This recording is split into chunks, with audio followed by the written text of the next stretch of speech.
ማዘም ልሻገር ነው የማዘም ተሻገረ ካልበም ቦሳለ ዶናሮ ማውጣ አሁን ዋው ቹኩዜ ከተተው ዋት ድራማ ቆተተው አምስት ድራማ ምን አይነት እግር ኳስ ነው እግር ኳስ ጨርቋን ጥላ ክራቫን ኮቴጅ ላበደች ይሄ ጨዋታ በለጣችሁ የፈጣሪ አላህ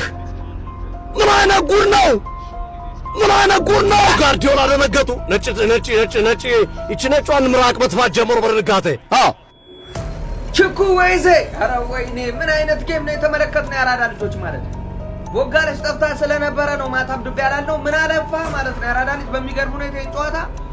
ፈርስታፉ ለተመለከተው ሰው የሆነ ነገር እንዳለ የሆነ በቃ የሚጨስ ነገር እንዳለ ታውቅ ነበር ማለት ነው ምክንያቱም ፉላም ኳስ ይዘው ይሄዳሉ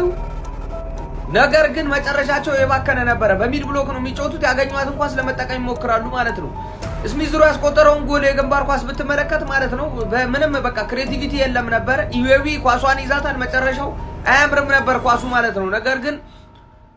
ሲቲ ያገኘውን ኳስ ሲጠቀም ነበር ማለት ነው ኳሱን በቁጥጥሩ የተሻለ ነበር ይዘው የሄዱትን ኳስ እንዳለ ሲጠቀሙት ነበር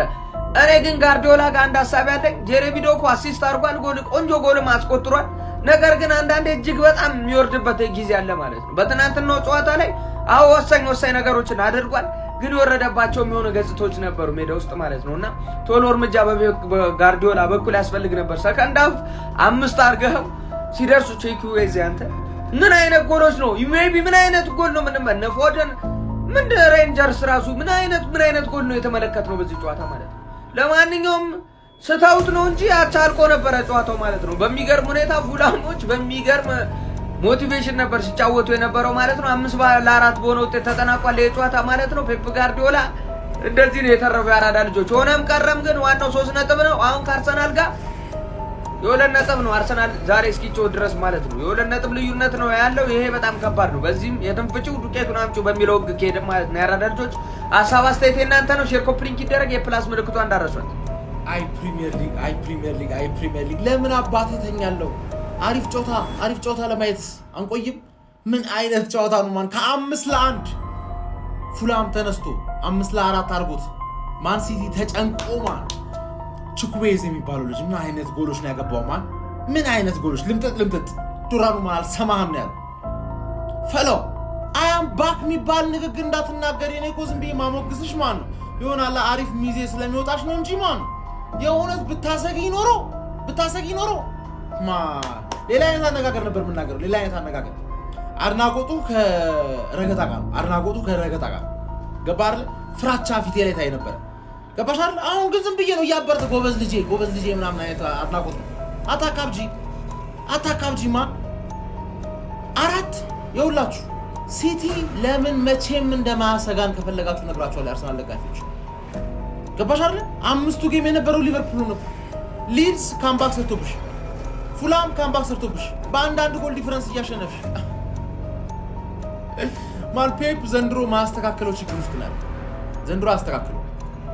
አሪፍ ትይዛለሽ ግን ለዋንጫ መቼም ማስተካከለው ፎደን የፈለገ ምርጥ ነው ሃላንድ የፈለገ ምርጥ ነው 5-4 4 እኩል ምናምን ምትውጪ አይነት ቡድን ነሽ ገባሽ አይደል ያኛው ቡድን ነው የሚወስነው ምን አይነት ጌም እንደሚሆን በስማ ምን ይባላል አሁን ይሄ ጋይስ ምን አይነት አስደናቂ ጨዋታ ነው ተመልከቱት በቃ እኔ ምንም አልነግራችሁም እዩት ማንቸስተር ሲቲ 5-1 ሲመራ የነበረውን ጨዋታ 5-4 ሆኖ ከጉድኑ የወጣው ማለት ይቻላል ባለቀ ሰዓት ፉልሃሞች አስጨነቋቸው ለማንኛውም በጣም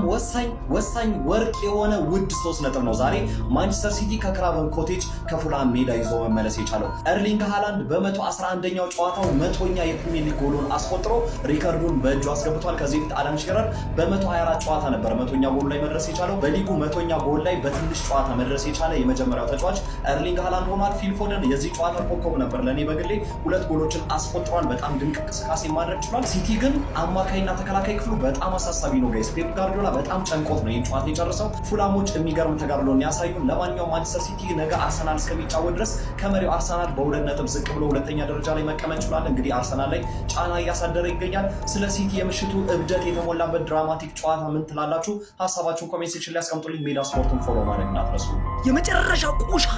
ቆሻሻ። እኔ ማርያምን ነው የምልህ አንተ 5-1 እየመራን ነበር እኮ። ማን ነው የሚያምነው 5-1 እየመራን 5-4 ሰሩብን የሚባል? ያሸነፍ እንዳይመስል ለጥለዳን ያረጉ ወይ የዋንጫ ቡድን ወይኔ ይሄ ደግሞ ቹኩምቤ ነው ምናምን የሚባል ሰው 3 እንኳን ሲያገቡብን አውት ኦፍ ኖዌር ነው ያገቡብን ከፔናልቲ ቦክስ ውጪ ማለት ነው። እና ማለት ነው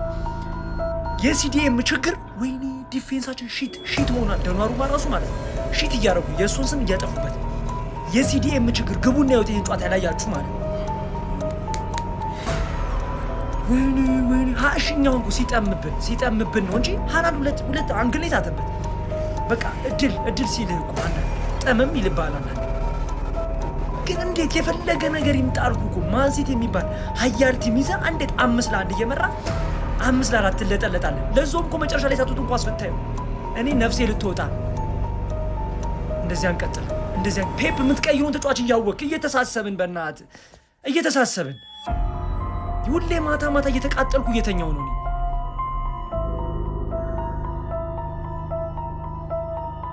ምን አይነት ድንቅ ጨዋታን የተመለከትነው በማክሰኞ ማለት ነው። 5-4 ነው ያለቀው። እስከ 48ኛው ደቂቃ 4-1 የነበረ ጌም፣ ከዛም 5-2 ምናምን የነበረ ጌም ካምባክ ሊሰራ ፉላም ማለት ነው። እኔ ፉላምን እንደዚህ የደገፍኩት የአርሰናል ደጋፊዎች እንዴት ደግፋችሁት እንደነበር ማወቅ እፈልጋለሁ ማለት ነው። እብድ ያለ ጨዋታ ማለት ነው። ፎደን፣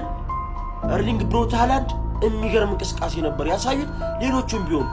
ቹኩዌንዜ ምን አይነት የሚገራርም ሁለት ጎል ያስቆጠረው በጌታ በኢየሱስ ስም። ለማንኛውም ግን ማንቸስተር ሲቲ ከአርሰናል በ2 ነጥብ ብቻ ርቆ